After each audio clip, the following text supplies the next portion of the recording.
Major Zia বাড়ি আছেন এই শিরোনামে ২০১৫ সালে একটা লেখা লিখেছিলাম। সে লেখায় স্মরণ করেছিলাম প্রয়াত মেজর জেনারেল মইনুল হোসেন চৌধুরীকে। প্রাক্তন এই সেনা কর্মকর্তা ১৯৭৫ সালের ৭ই নভেম্বরের ঘটনার আগে পরের ঘটনা প্রবাহের একটা বর্ণনা দিয়েছেন তার বইতে। খালেদ মোশাররফ গং যখন জিয়াউর রহমানকে তার মইনুল রোডের বাসায় বন্দী করেন, সে সময় বেগম খালেদা জিয়া টেলিফোনে বিভিন্ন সেনা কর্মকর্তাদের সঙ্গে যোগাযোগ করার চেষ্টা করেন। এক পর্যায়ে জিয়াউর রহমানের বাসায় যান মইনুল হোসেন চৌধুরী এবং কয়েকজন সেনা কর্মকর্তা।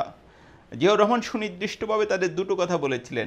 এক নাম্বার বলেছিলেন যে তার জন্য যেন কম ভাড়ায় ঢাকা একটি বাসা দেখা হয়। আরেকটা বলেছিলেন যে অবসরে যাওয়ার পর তার পেনশনটা যেন ঠিকঠাক মতো দেওয়া হয়।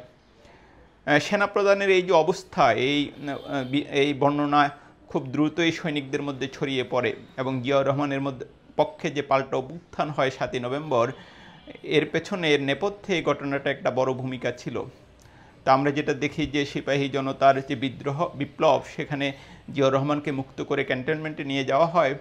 সেখানে সেনা কর্মকর্তাদের উদ্দেশ্যে তিনি একটা বক্তব্য রেখেছিলেন, খুব সংক্ষিপ্ত, সেনা সদস্যদের উদ্দেশ্যে। সেখানে তিনি যেটা বলেছিলেন যে তোমরা ক্ষুধার্ত, তোমরা খেতে যাও সবাই।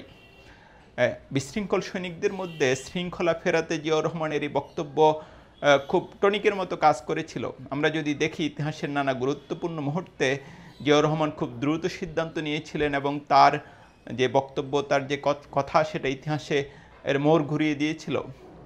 পরবর্তীতে তিনি প্রেসিডেন্ট হয়েছেন এবং সেনাপ্রধান হয়েছেন, বাংলাদেশের ইতিহাসে গুরুত্বপূর্ণ সব ভূমিকা রেখেছেন। কিন্তু জিয়াউর রহমানের জীবনের সবচেয়ে আলোকোজ্জ্বল সময়টা ছিল বাংলাদেশের মুক্তিযুদ্ধের উষালগ্ন।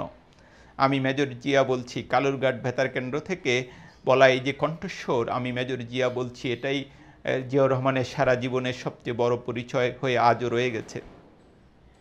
সেই সময়কার কথা স্মরণ করেছেন লেখক গবেষক মহিউদ্দিন আহমেদ তার বিএনপি সময় অসময় বইতে। তিনি লিখেছেন, জিয়াউর রহমান সেনানায়ক থেকে রাষ্ট্রনায়ক হয়েছিলেন, বিএনপি নামের একটি রাজনৈতিক দল প্রতিষ্ঠা করেছিলেন তিনি, যা টিকে আছে আজও। তার নেতৃত্বের স্ফুরণ ঘটেছিল ১৯৭১ সালে এই মুক্তিযুদ্ধের প্রথম প্রহরে। তার উত্থান ছিল নাটকীয়তায় ভরা। ৮ম ইস্ট বেঙ্গল রেজিমেন্টের অধিনায়ক ছিলেন জিয়াউর রহমান। সে সময় তার সঙ্গে একই সঙ্গে চাকরি করতেন ক্যাপ্টেন খালেকুজ্জামান, ক্যাপ্টেন চৌধুরী খালেকুজ্জামান। খালেকুজ্জামানের একটা খুবই চমকপ্রদ বর্ণনা রয়েছে মহিউদ্দিন আহমেদের বইয়ে।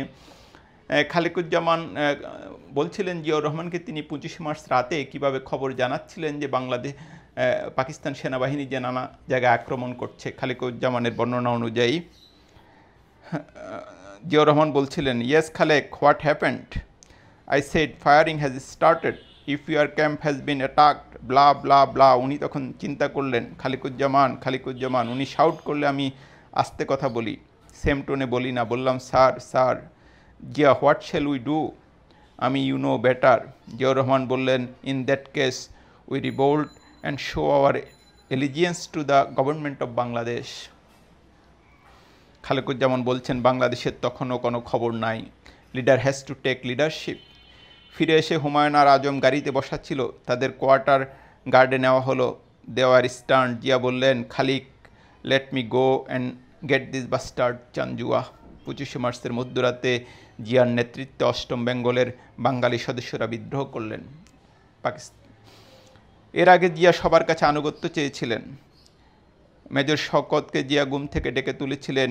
ইউনিট লাইনে তিনি শওকতকে সরাসরি জিজ্ঞেস করেছিলেন, I hope you are with us, it is better to settle the deal before we are in a serious game. Khalequzzaman বর্ণনা দিচ্ছিলেন জিয়াউর রহমান কীভাবে নেতৃত্ব গ্রহণ করে এবং পাকিস্তানিদের বিরুদ্ধে বিদ্রোহ ঘোষণা করে। সে সময়ে সবাই মিলে একটা ড্রামের উপর জিয়াউর রহমানকে তুলে দেওয়া হয়।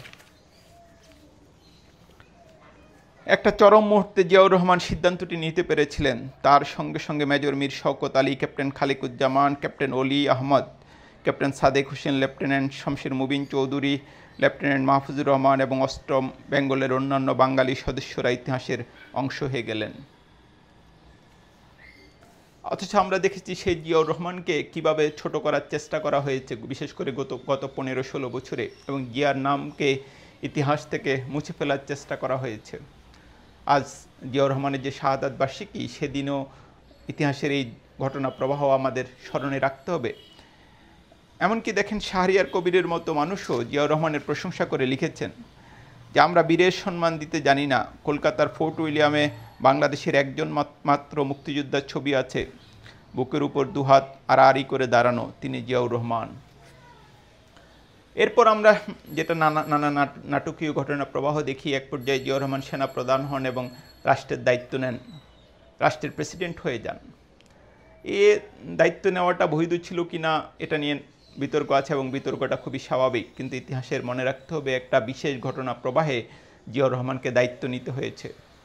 তার বিরুদ্ধে আরেকটা সমালোচনা আছে কর্নেল তাহের সহ বিভিন্ন সেনা সদস্যদের বা সশস্ত্র বাহিনীর সদস্যদের মৃত্যুদণ্ড নিয়ে। কর্নেল তাহেরের মৃত্যুদণ্ডের সিদ্ধান্তটা কিছুতেই জিয়াউর রহমানের একক সিদ্ধান্ত ছিল না। ব্যারিস্টার মওদুদ আহমদ তার বইতে সেটা নিশ্চিত করেছেন, আরও অনেকেই লিখেছেন। এটা আসলে ছিল সেনাবাহিনীর একটা সম্মিলিত সিদ্ধান্ত। আর যেটা বিদ্রোহ দমনে, বিশৃঙ্খলা দমনে জিয়াউর রহমান কঠোরতার পরিচয় দিয়েছিলেন সেটা সত্য, কিন্তু সেই সময়ে যদি তিনি সেটা আর পরিচয় না দিতেন তাহলে বাংলাদেশ সম্ভবত আরও অনেক বেশি বিশৃঙ্খলার দিকে যেত। জিয়াউর রহমানের প্রেস সেক্রেটারি ছিলেন কাফি খান। তিনি একটা বর্ণনা লিখেছেন যে তিনি একটা বর্ণনা দিয়েছেন যে জিয়াউর রহমান যতদিন প্রেসিডেন্ট ছিলেন, বঙ্গভবন বলেন কিংবা তার অফিস, কোথাও তার পরিবারের কোনো সদস্যকে তদবিরে কোনো দিন দেখা যায়নি। এবং আপনি স্মরণ করে দেখেন, আপনি কিন্তু জিয়াউর রহমানের বাবার নাম বলতে পারবেন না, মায়ের নাম বলতে পারবেন না, এমনকি জিয়াউর রহমানের ভাই বোনদের নামও বলতে পারবেন না। সবসময় স্বজন প্রীতির বাইরে ছিলেন জিয়াউর রহমান। কাফি খান আরও লিখেছেন যে ৩-৪ হাজার টাকা বেতন পেতেন জিয়া, এর মধ্যে ১৫০ টাকা প্রেসিডেন্টের রিলিফ ফান্ডে জমা দিতেন, বাকি টাকা দিয়ে তার সংসার চলত। এবং আপনারা স্মরণ করতে পারেন জিয়াউর রহমান যখন বেঁচে ছিলেন, খালেদা জিয়াও কখনো সেভাবে লাইমলাইটে আসেননি। এবং আরেকটা জিনিস আপনাদের স্মরণ করে দিতে চাই যে শেখ হাসিনা পলাতক প্রধানমন্ত্রী, প্রাক্তন প্রধানমন্ত্রী, তিনি যেটা বলতেন যে জিয়াউর রহমান ছেঁড়া গেঞ্জি এবং ভাঙ্গা সুটকেস রেখে গেছেন, যেটা বোঝা যায় যে জিয়াউর রহমানের যে চরম শত্রুরাও তারাও জিয়াউর রহমানের সততা নিয়ে প্রশ্ন তুলতে পারত না।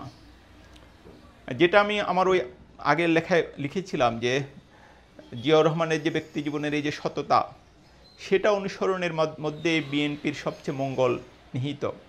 আমরা যেটা দেখেছি যে 2001 থেকে 2006 সাল পর্যন্ত বিএনপি যখন ক্ষমতায় ছিল, দলটির নেতাদের নিয়ে কিন্তু অনেক বিতর্ক হয়েছে এবং এখনও বিএনপি যখন দুঃসময় কাটিয়ে সুসময়ের দিকে যাচ্ছে, তখনও দলটির নেতাকর্মীদের বিরুদ্ধে বেশ কিছু অভিযোগ আসছে।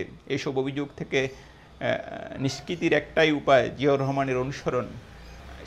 এ কথাটা এখন অনেকটা সাধারণ হয়ে গেছে যে কেউ যদি মারা যান কিংবা কেউ যদি নিহত হন, আমরা লিখি অপূরণীয় ক্ষতি, কিন্তু 30শে মে জিয়াউর রহমানের শাহাদাত বরণ নিশ্চিতভাবেই বাংলাদেশের জন্য খুব অপূরণীয় এক ক্ষতি ছিল।